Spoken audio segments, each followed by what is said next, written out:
Good morning, good afternoon, good evening, whatever time of day it is. I'm glad you're here. So, I was doing some work on that, the little shabby journal and stuff, and I decided I'm gonna need some tape, and I want to make some tape. So this is, I'm gonna show you kind of how I'm gonna do this. So I am just gonna be using some oxide sprays, distress inks, regular ink, to make some fun washi tape. I was gonna grab a couple stamps here too, and I should have got them ready to go. They're kind of ready just to make some extra interesting marks. Let me grab those. Okay, I got my stamps ready to kind of add some more interest to this as well. So let me kind of get some of these things out of the way. So first of all, this is a piece of baking paper that I have down underneath here. So this is just baking paper, just a regular sheet of it. This is regular masking tape. It's a 3M masking tape, and I just stuck it down on here, and I let it overlap because it was the ends were wanting to curl a little bit. And so I was like, as I was doing it, I was noticing that. So I let them go off the edges to kind of keep everything down on the work surface a little bit better. So now we're gonna just get to it. So I think first what I'm gonna do is add some interest with some stamps in a few places here and there. So I just have some various stamp designs, and we're just gonna put some different things across our tape here and there. And then what we can do with this tape is use it on a few things later on. So you can use it on tags, you can use it anywhere in your journal. So I'm just kind of adding some interesting stuff. Okay, so I think that one is good. And I'm gonna be using browns, blacks, things like that.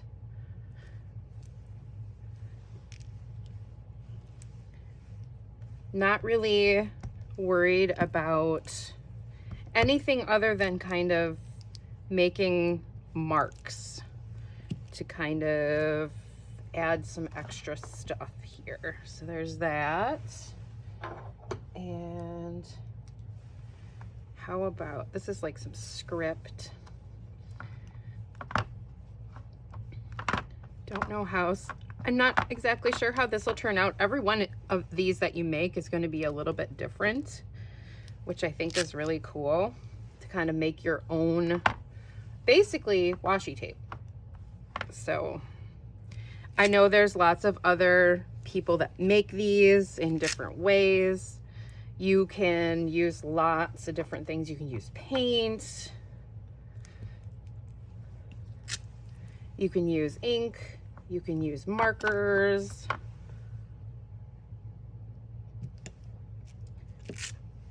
So that's what I'm doing.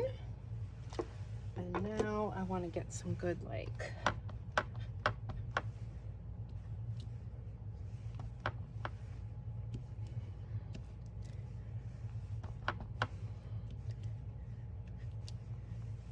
just building up different designs that we can use on our little journals, whatever, ephemera, other ephemera that you make. A couple more of those. Might use some brown.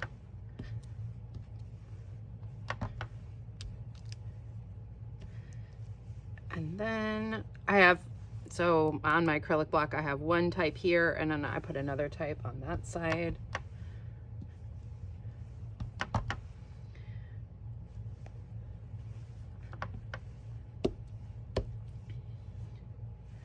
Couple more.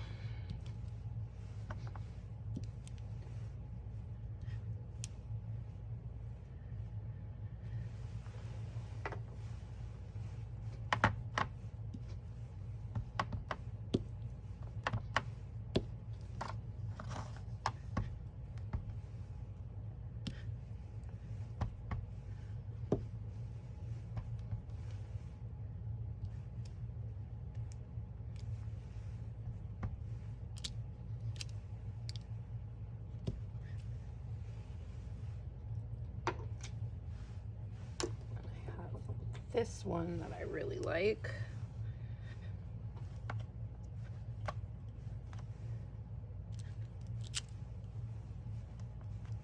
This is one of my favorite stamps to use for things. Not exactly sure why, I just like it.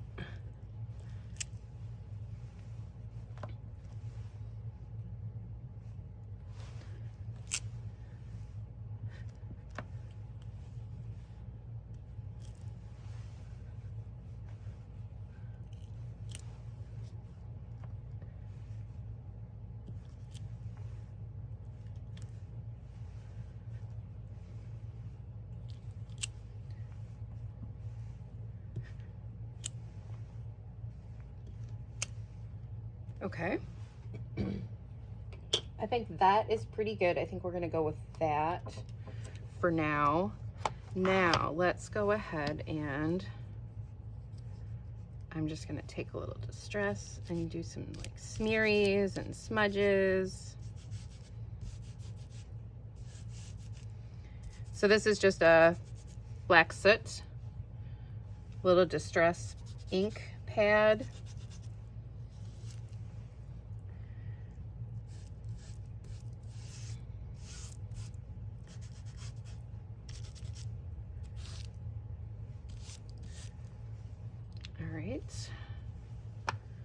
And now I'm going to do some ground espresso.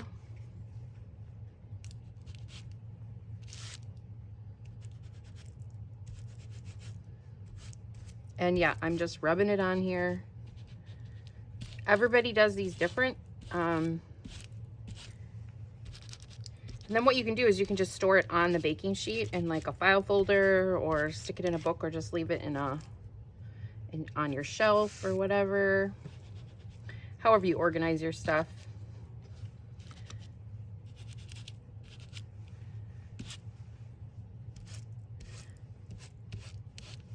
Okay, so that's ground espresso oxide. Now I'm going to do a little bit of spray.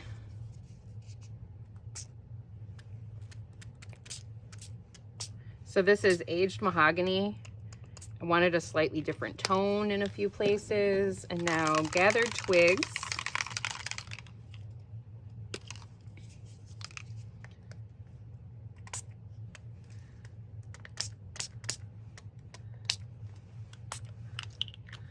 And then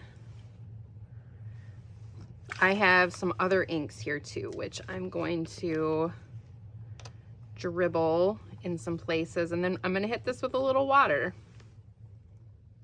So this is just some black ink. It's pretty rich, so a little is probably going to go a long way.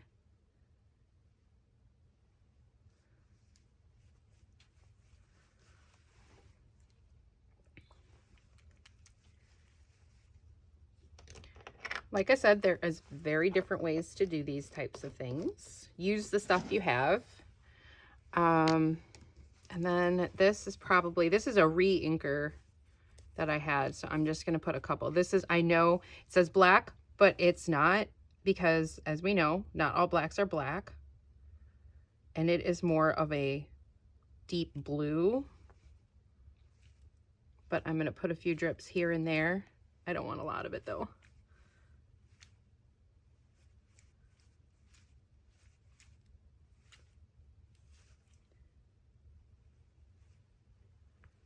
Not want to come out very easy, but I don't want a lot of it, so I'm being careful.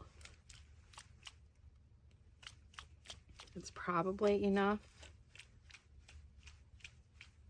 I want some more in this end one, because some are going to get a little bit more of different colors than others, so that'll be kind of fun to use on things. So now I'm going to hit this with a little water.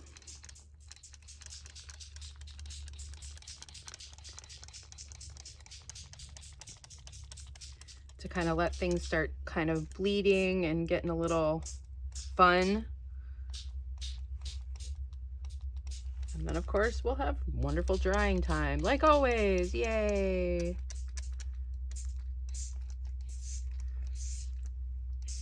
but I want to get some movement on this too. And get those oxides working together and things. And I might get my dryer out a little bit, but I also grabbed a paintbrush so I can see what it's like to kind of do a few spots here and there, like so.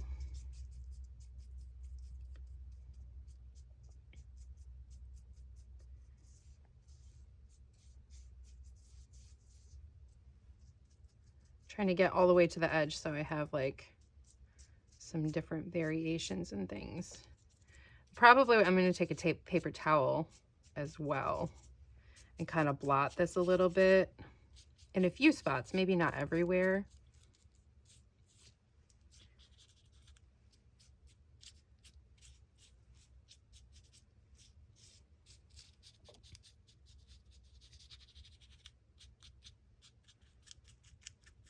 There's spots on the edge here that haven't gotten much.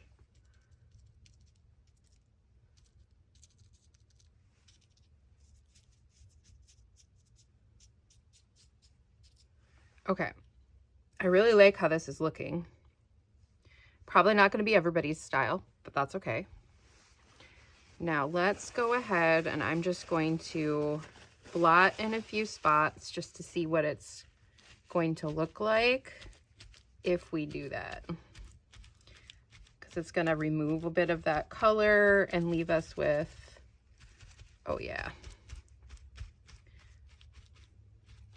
just the really wet spots, and especially.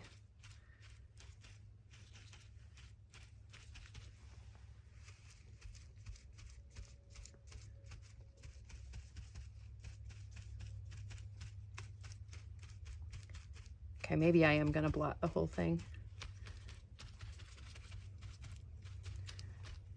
Oh, I like it. This is looking cool.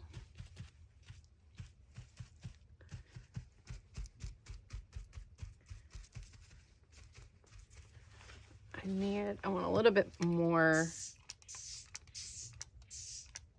This is really dark.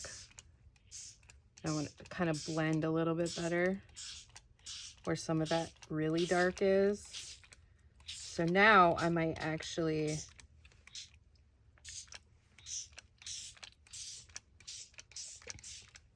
after I've tone it down in a few spots, because that Sumi ink, that's what this is very intense. It is a really great black. To move this a little bit here. Hello, friend. Go over here a minute. There we go.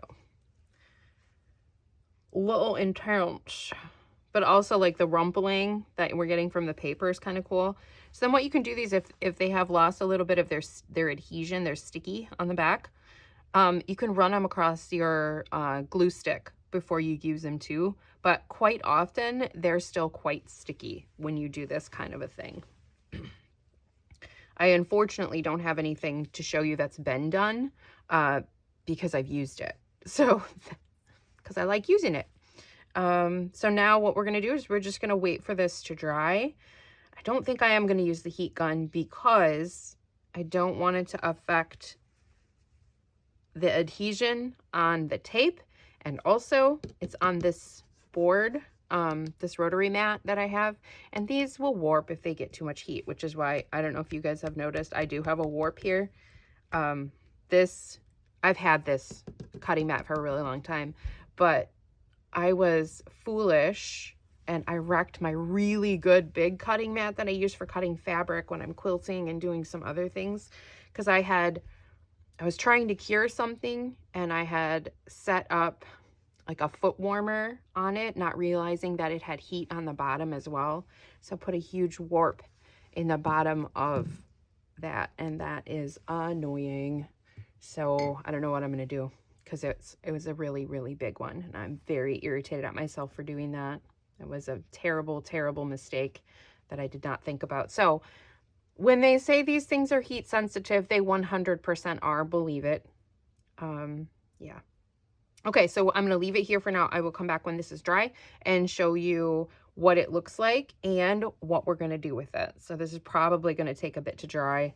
Maybe I will blot this a little bit. This is quite wet, but I don't want to change the design that is happening here too much.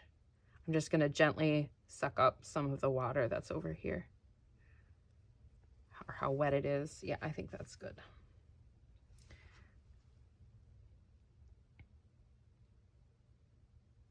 Okay, I'll come back in a bit.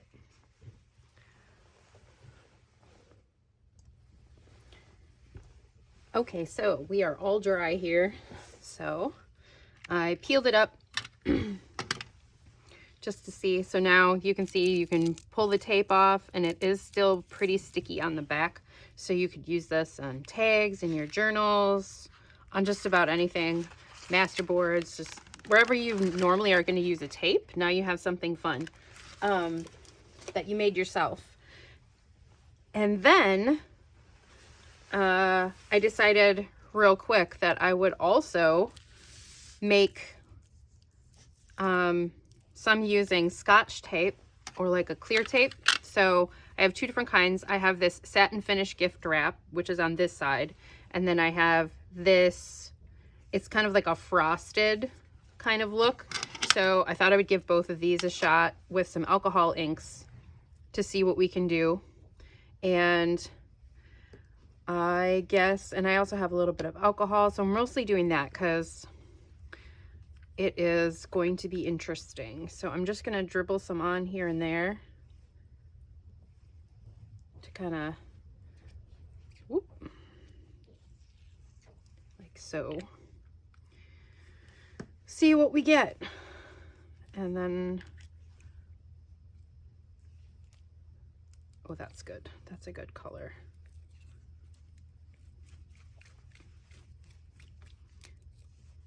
These are clogged a little bit, being naughty. And then I wanted to have some in like, I want some red so I can use it on some other journal bits too, but I also want to add a little bit here and there just because it's going to be a dark, this is a ruby color. And then a little bit of black here and there. Oop, that was a lot.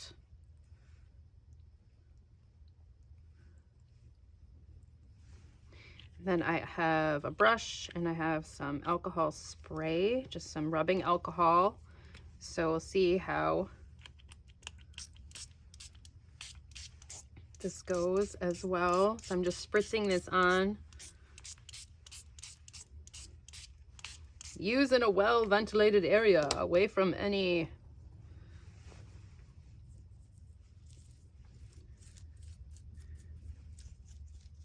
flames. I'm going to smear around. Some of them I'm going to smear around. Some of them I'm just going to let them be how they are.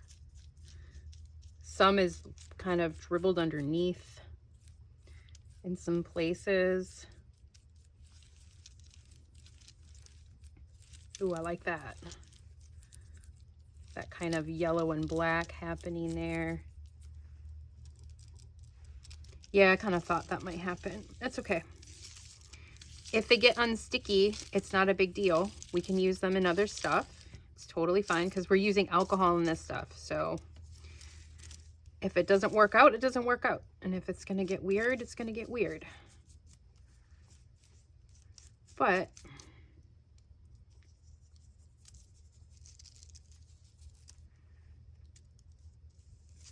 and maybe spraying them with the alcohol was not the way, but it is what I did.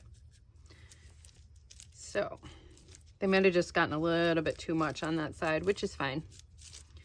This should dry pretty fast since it's alcohol ink. I really like how some of these are looking though. So we'll see what these look like once they kind of dry. Maybe I can get them stuck onto another little piece of something. This is cool. I like that over there. So we got some different kind of looks and textures happening here. See if we can get that to behave itself. Might not, so that's fine. Once they're dry, I might try and wrap them around something. Ah, no, stuck to my finger. Okay, you just go there, friend. Just dry. Just be what you want to be. Go with the flow. So this kind looks like it's having a harder time, and I might have sprayed it more right in there. Just kind of assessing. So sometimes when you're working with different things, you have discoveries. You realize how your products work on different things. And that's kind of a fun exploration too in and of itself, because you can use it to apply to other things too. So kind of fun. So these ones are mostly dry over here already. These guys are getting dry, and you can see where we use some like little bit of different techniques to do stuff. So let's put you here for a minute. I wonder if I have something handy where I can show you guys what you can do. Oh, I have some tags that I worked on a while ago. Let me see if any of these. I was just using up scraps the other day, so I made up a little bundle of tags with some varying things, just scraps. There's some purple, that's not tan. Maybe some of this tan one we'll try on there and see how it looks. Just gonna give it a minute or two more to dry. That could be fun with the tan one too. Or do I have something I can just stick it on so we can use it for something else too? Let's see. It is so windy outside, so if you hear some stuff, it's because the wind is pretty out of control outside right now. So you can see that's wanting to stick to paper pretty well. You can kind of see what it looks like. It is dry, or pretty dry anyway. I'm just gonna cut this off here carefully. So this is that frosted, and this is just on a gray piece of scrap paper. So that looks kind of cool. That could be the start of even a cluster or something you could add to a page, add some other little bits and bobs. That's where we're at. So now we have a couple sheets of some fun tape that we can utilize for our other projects. So there you go. So we made 2 different sheets. I know these are curling. They're gonna be fine. Once they dry, I might try and either stick them down to this, or I'll find another sheet of plastic or something to try and stick them to, so I have a place to store them. So our 2 types. So this one made with oxide inks on masking tape. And then this one, I'll try and move it closer to the camera, because I know there's some shine happening too with the tape. So, but that's going to look really cool too on just about anything you want to use it for. So there you go, a couple of different techniques to make your own tape. So I am noting, however, though, that this frosted stuff, not so good if you want it to stay on your sheet. So point of reference is that, so the satin finish, really great. Let's do a quick, I'm gonna put it on the same type of paper so we can see the contrast. So I'm gonna use a similar color here too. I'm just gonna cut a piece off so I can hold it up close so you can see the difference on the textures as well. Oh, and that one wasn't quite dry. That's okay. It looks really cool though. Okay, so there's the difference. I'll put them this way. So with the satin finish and with like the slightly frosted finish, and these had similar colors but not exactly the same. So one's obviously more shiny than the other. So there you go. Okay guys, I hope you enjoyed this. leave me a comment. Tell me what you think. I'd love to hear from you guys. And don't forget, art with your heart. Bye.